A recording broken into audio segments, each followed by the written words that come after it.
Pelo céu de Elvas desliza o nosso olhar. Vai na procura das muitas esquinas da longa vida da cidade e surpreende-se diante do maior conjunto de fortificações abaluartadas terrestres do mundo. Depois, descendo, uma porta. Porta de Olivença, sinais esculpidos na pedra, marcas de um esforço secular de defesa da independência de um pequeno país que preserva as suas fronteiras desde 1297. Enquanto os sentidos entendem o significado da mais antiga fronteira da Europa, Elvas, cidade desde 1513, por ordem do rei Dom Manuel I, há quase 500 anos. E afinal a chave do reino, como Elvas ficou conhecida desde o século XVII. Por enquanto, apenas um eco. Importa esperar. Porque agora lembramos, isso sim, a ocupação árabe da península, mais longe no tempo. A ocupação está desenhada nos arcos de ferradura da porta do templo, aqui na primeira cerca muçulmana, quando Elvas se chamava Yalbax. Depois, para lá destes muros, o pelourinho manuelino, mais tardio, e ao fundo o arco do Tempre, na primeira cerca muçulmana.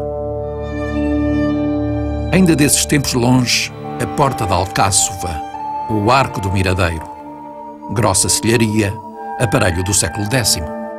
Até que, após séculos de domínio, chegam os dias do abandono árabe e tem início a ocupação cristã. De novo, o olhar do alto, agora sobre o castelo. Dom Sancho II é já senhor de Elvas, ano de 1228. A propósito, terá o rei subido alguma vez esta escada que leva aos adarves e às torres? É provável. Porque, à época, o que importa na verdade é o castelo. Aqui se afirma Elvas. Levanta-se em torres e muralhas, muralhas e ameias e cobelo artilheiro. Enfim, uma intensa adaptação à arte da guerra vai crescendo naqueles dias e neste horizonte, enquanto a memória faz nascer na cidade de hoje uma estátua de homenagem ao rei Dom Sancho II.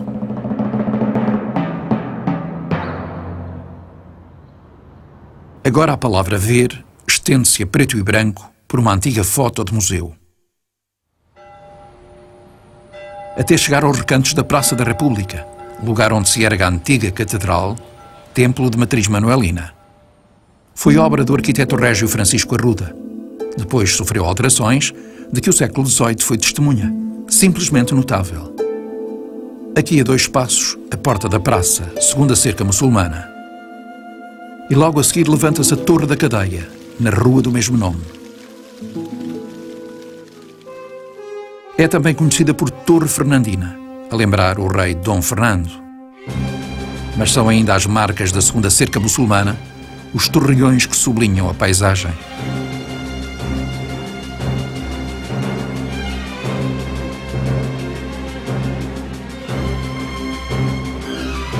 Forte de Santa Luzia, século XVII. Por aqui, onde se instala o Museu Militar, avança o chamado Corredor do Tempo. É um seguimento de palavras, esboços e luzes, lembrando momentos da história de Elvas, dizendo do único país ibérico independente face à unificação espanhola, reforçando a ideia da mais antiga fronteira e uma das mais fortificadas de toda a Europa. Mas também um corredor do tempo, onde cada objeto é parte da chave do reino, ou da memória, o caso da besta e do seu virote, e outros objetos. Por um instante, saímos do forte, para regressarmos com os olhos já capazes de seguir o traço final de Cosmander e do engenheiro francês Jean Gillot, e entender revelins, baluartes, recinto magistral, reduto. Era aqui no reduto central a casa do governador. Como num sonho, flutuam nas águas de uma cisterna registros antigos da vida do forte. E o sonho avança agora desenhado no perfil deste militar. Tudo a revelar-se num jogo de seres, formas e essências. Aí está o rei Dom João IV, 1641, ordem para construir o forte. Aí está o desenho de Duarte de Armas e ainda o traço da cerca fernandina. Aí estão também as caixas onde se guardavam as chaves das portas da cidade. E não faltam os sinais que evocam a famosa Batalha das Linhas de Elvas. Passam por uma gravura oferecida a Dom João VI. Explodem na invenção de uma quadrícula mágica a partir de azulejos do Palácio Fronteira, em Lisboa.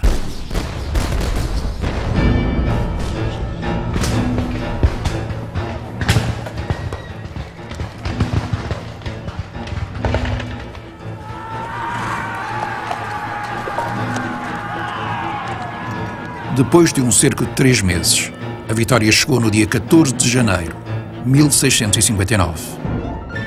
Ficou a dever-se aos heróis eternos, reconhecidos. Foi assim com André de Albuquerque Ribafria. Deixou fama imortal na igreja do convento de São Francisco. E outros heróis da Batalha das Linhas de Elvas deixaram fama imortal no Sítio dos Mortais, por vontade do rei Afonso VI. De volta ao Forte de Santa Luzia, vamos por diante com o sonho de baluartes e linhas fortificadas. Por isso recordamos o matemático, o jesuíta flamengo, de seu nome Cosmander. Foi com o engenheiro francês Nicolas de Langres responsável pela construção das fortificações de Elvas.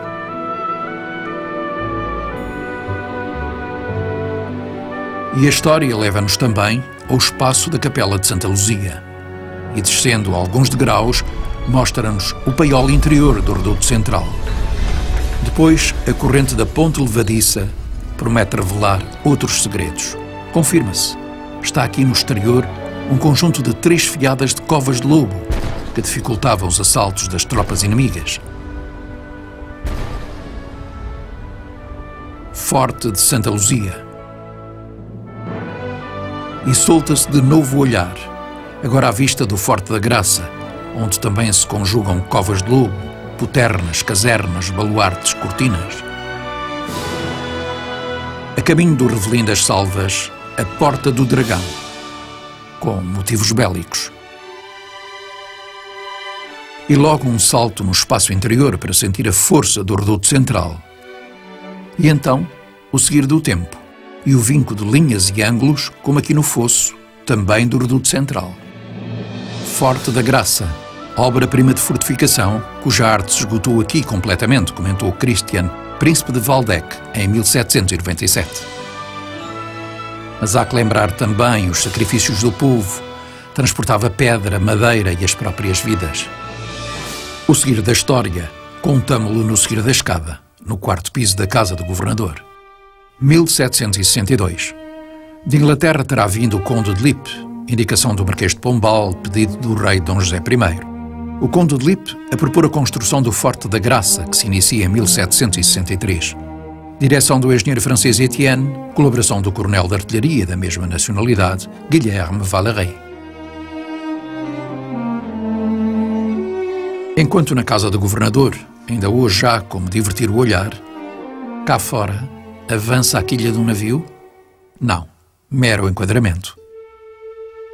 Mas estão aí os óculos elíticos que inundam de luz os interiores das casernas, dos baluartes e cortinas. E também as vivendas para oficiais, construídas em vários terraplenos, em data desconhecida. E outros ângulos de leitura da Casa do Governador.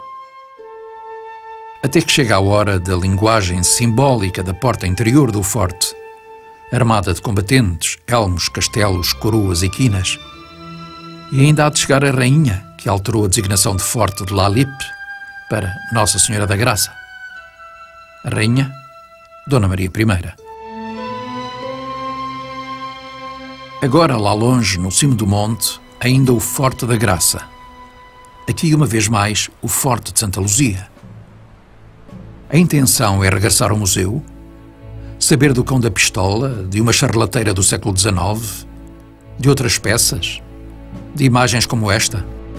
Sim, e pode também ser um laivo de lembrança da ocupação franco-espanhola. E um simples reabrir de olhos em mais uma sala, mais um expositor de conjuntos e pormenores. Caso do bacamarte de boca de sino, século XVIII, do piper box de 6 câmaras, século XIX, da baleira para fundir balas, século XIX, como a maioria dos objetos deste espaço. E de repente, na parede do fundo, abre-se uma galeria. Vai sob o baluarte de Santo António, talvez para evocar no imaginário de cada um velhos dias de guerra e dor. Mas é já o ano de 1811, quando o exército de Napoleão é expulso de Portugal. Então, cidade de Elvas, lembrança e justiça, cemitério dos ingleses. Porque, ao tempo das invasões francesas, o inglês Marshal Beresford, responsável pela defesa do sul de Portugal, e outros ingleses participam ativamente no cerco de Badajoz e na Batalha de Albuera. Cemitério dos ingleses, lembrança e justiça. E qual o sentido destas pequenas chaminés, pequenas casas, aqui junto ao cemitério? O mesmo desta outra correnteza? O mesmo.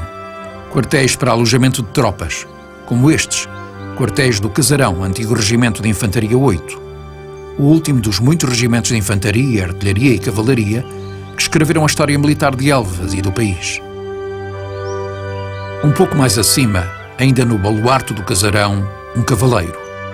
Ganha este nome não por via desta interessante peça, mas porque o espaço, o cavaleiro, lança mais alta a visão e com mais certezas dá a voz de fogo à artilharia. Enquanto nós, lançando ainda de mais alto o nosso olhar, ganhamos sobretudo uma imagem mais nítida do cavaleiro, ele próprio. Depois descemos para alinhavar alguns fios de ideias sobre o convento de São Domingos, fundado no século XIII, com a sua fachada barroca e a abside original, com frestões góticos.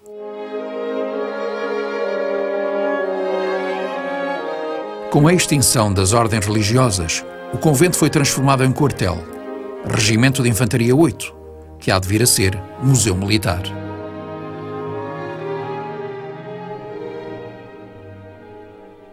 Entretanto, levanta-se outro cavaleiro. Na sua gola construiu-se o Hospital Militar de São João de Deus, hoje hotel, que ocupa também o antigo edifício da Vedoria Geral. Ano de 1642. No alvará do regimento do hospital, exigia o rei Dom João IV que aos soldados enfermos lhes não faltasse coisa alguma necessária à sua saúde. O hospital foi extinto em 1976. O cavaleiro continuou forte. É um lugar na história.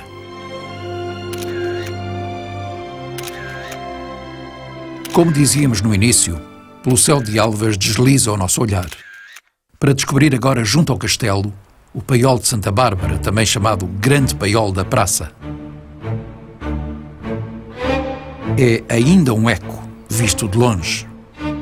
Como outros, lança-se por todo o valioso património militar de Elvas, porque a cidade se situa na melhor entrada natural, teatro de guerra por excelência, por isso, a chave do reino, na história militar de Portugal. Por isso também mais um eco, Paiol da Conceição, forma circular, risco de Cosmander. E a cidade a transformar-se, no fluir do tempo, num imenso quartel. Aqui era o trem. Servia para conservar, reparar e fabricar apetrechos de munições. Início da construção, finais do século XVII. E aqui a antiga Casa das Barcas, que nem o Caia nem o Guadiana correm longe de Elvas. E por vezes era necessário sustentar os pontões por onde seguiam as tropas. Sustentar como? Com as barcas. Agora, outros tempos, reergue-se a ponte da ajuda. Enquanto o rei Dom Sancho II regressa à lide. É cavaleiro de conquista no brasão de armas da cidade de Elvas, mas há também espírito e força de conquista nesta obra, o Aqueduto da Amoreira. Levantou-se em 843 arcos de grossa alvenaria, desenhou-se a 31 metros de altura sobre o Vale de São Francisco, estendeu-se num longo caminho de quase 8 quilómetros, traço do mestre Francisco Arruda e conclusão de Nicolau de Langres, que também construiu a grande cisterna da praça.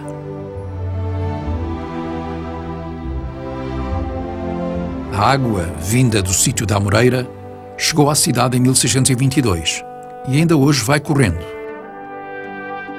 Talvez cansada, dolente. As fontes são traços de arte e testemunhas do tempo. E a fonte da vila, que nasceu no Largo da Misericórdia, merece palavras ainda mais sentidas, porque foi ela a primeira a obedecer à força das águas do aqueduto.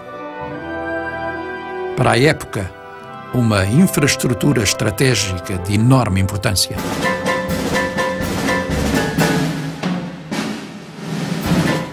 Fortificações de Elvas.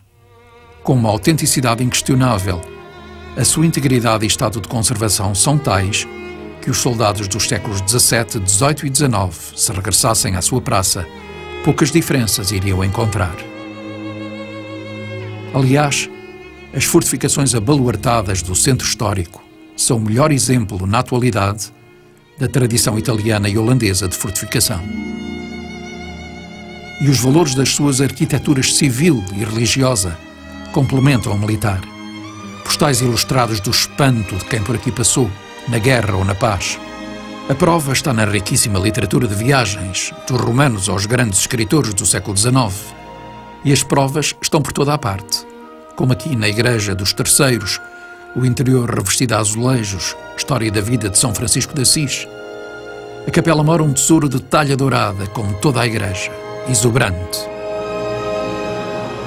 E que dizer da Igreja das Domínicas, com o seu desenho octogonal, colunas de mármore, capitéis toscanos? Não há palavras. Agora é tempo de partir. Por isso lançamos últimos olhares e recolhemos memórias.